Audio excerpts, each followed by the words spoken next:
So now that we know how to crack into WEP, now let's go over how to crack into WPA, and is most likely what you're gonna see, out in the real world.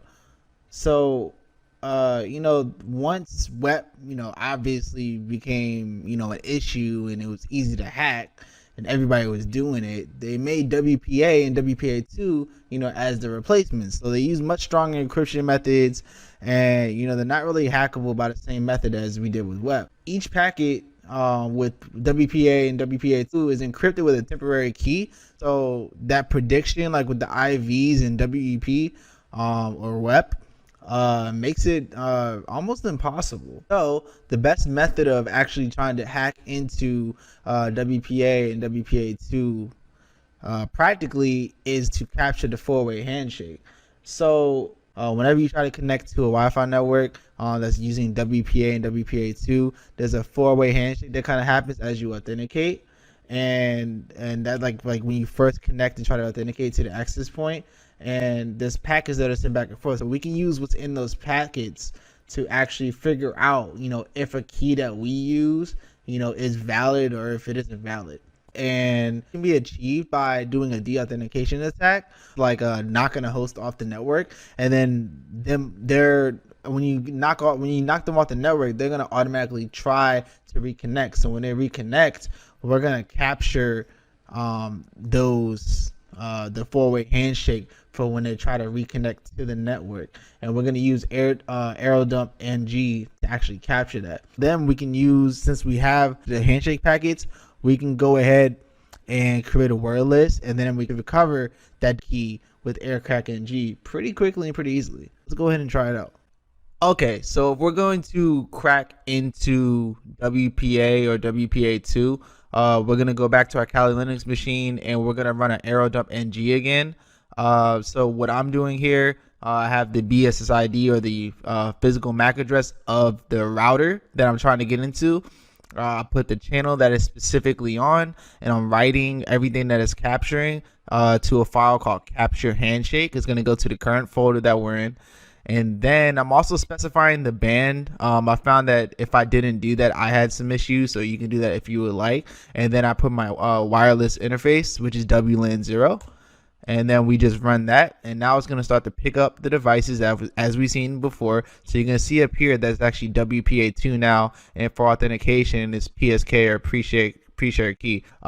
So now it's picking up the different devices that are actually connected to this access point. So what we can do is we can run the de-authentication attack for the wireless card that I'm using for my computer, and it's currently connected. It hasn't showed up there, but it's currently connected, and I know that this is the MAC address for that. So we're going to do air replay NG, and this -0 followed by a space and then a 0 is the de-authentication attack, and it's going to send an infinite number of packets until we actually tell it to stop.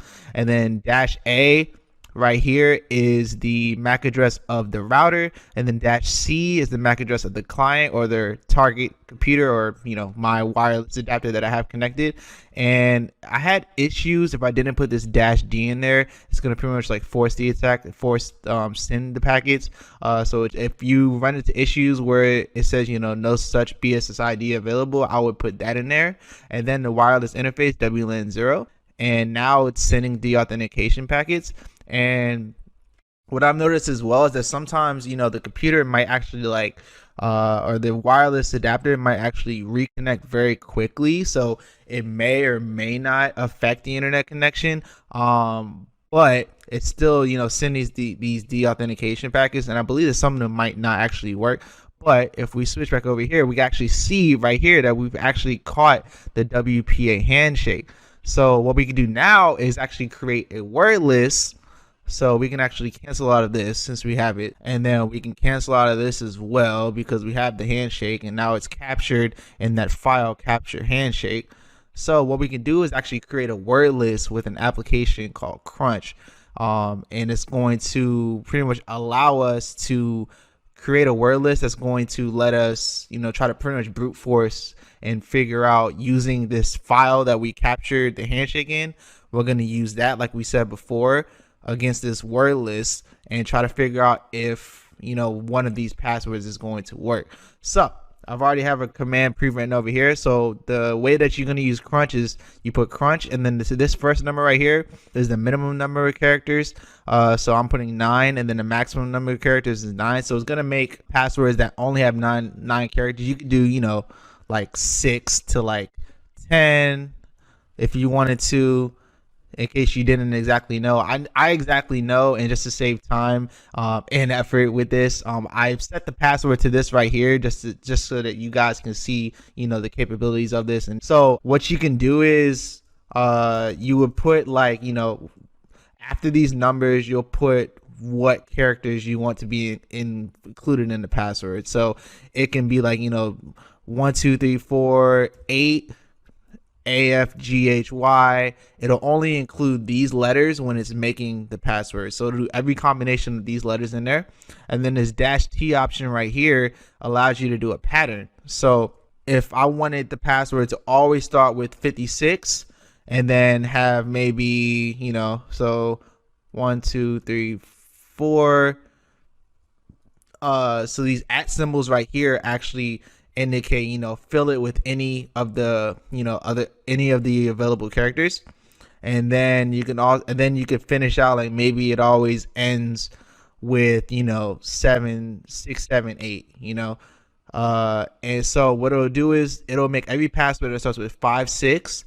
It fills in these with the different character options that you gave it, and then it always ends with 6 7 8. So it drastically lowers like the number of, you know, possible passwords, or words. So let me actually show you an example. For our specific example, I already set the password. So we're gonna say word list of 9 with 9 characters in them, and then I set the password to this. So it's gonna make every combination of these letters. And then if we were to do that, it's a really big file. It's 3 gigabytes. So what we can do is we can refine this using the -T option, and then we can, you know, give it a pattern. So let's say like we want the password to always start with H, and then you know, we want anything in between this, because we know it starts with an H, or maybe we have a hunch. We can make it fill in every single one between this using the @ symbol. So we will put 1 2 3 4 5 6 7, and let's say we wanted to always end in Z. So as you can see, this file is a lot smaller. Okay, so now it's creating the word list. So what you want to do is we can actually output this into a file. So it would be -O, and then, you know, just word list. So now it's gonna create it, and it's gonna put it all of those into the file, and then we can use that to crack into the network.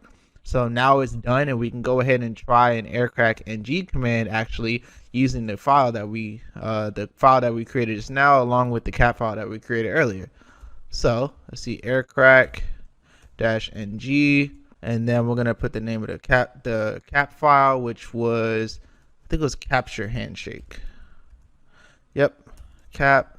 And then we're gonna put -W, and then put our file that we just created, word list, and then hit enter. And now aircrack is going to run. So it says it's going to take a while because it's a pretty big list. So you might want to try to refine the list a little bit more. So what we can do, we can actually go back and refine this a little bit more. So let's say that just to save us time, so we know that it starts with hack. So we can output this into word list. It's going to overwrite the file. So now it's only 6,561 lines. So now it's done. So let's go ahead and try to run aircrack-ng again. And now this will take a lot less time. And it's going to find it, key found, hack me please. So that actually works. So now we know that the password for this to get into this network is actually hack me please, and we use the cap file that we captured from AeroDump, you know, to actually go through and verify it with aircrack. So now you know how to hack into people's Wi-Fi. Don't use this maliciously, please.